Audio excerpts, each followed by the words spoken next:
I have an amazing story of the week. Well, you give your story. And I'm going to give my story of the week. And it began by showing up at the White House as usual. And one of the things I wanted to do. You did a great picture, by the way, I should say. Well, this is it, because you have to have a lot of things cleared in advance, and if you don't have a hard pass, life is a little bit more difficult as a member of the press. You need to be escorted around or helped by somebody who has a permanent hard pass around their neck with their photo and news organization.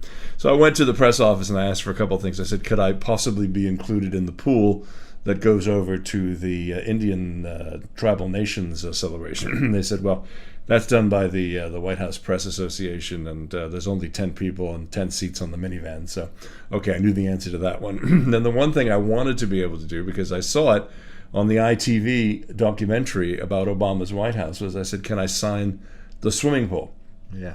Because quite literally, the White House press room is built above the White House swimming pool. So literally, when you go down the stairs, and I had to have somebody with a hard pass escort me down there. So thank you to the C-SPAN director there, who got the Secret Service agent to open the door, because if you even touch the door, it sets off an alarm. But once it's opened by the Secret Service agent, you can go down and spend as much time as you want down there, and you just let them know. So you descend this staircase, and you realize that when you get to the bottom, you are in the swimming pool. You are literally in the tiles of the swimming pool. And they've put up corkboard walls, and a lot of people have signed that. And the guy said, no, here, take this Sharpie. And he said, what you want to do is you want to actually sign the pool itself. Now, underneath the press room are 6 miles of cables.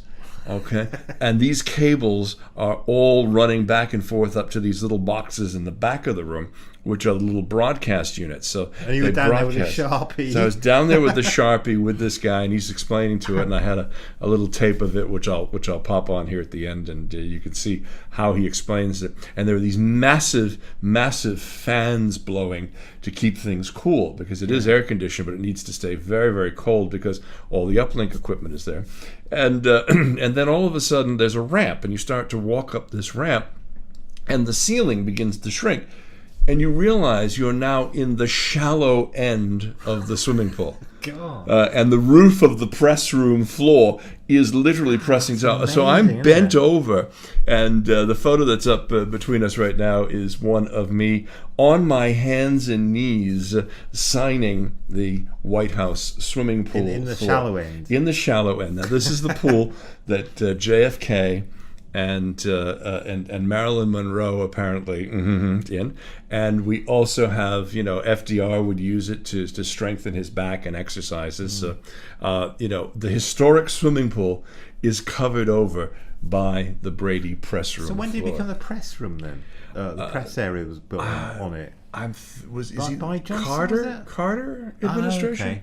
I think it was Jimmy Carter who took the swimming pool out, but because what happened is that the West Wing itself is relatively new.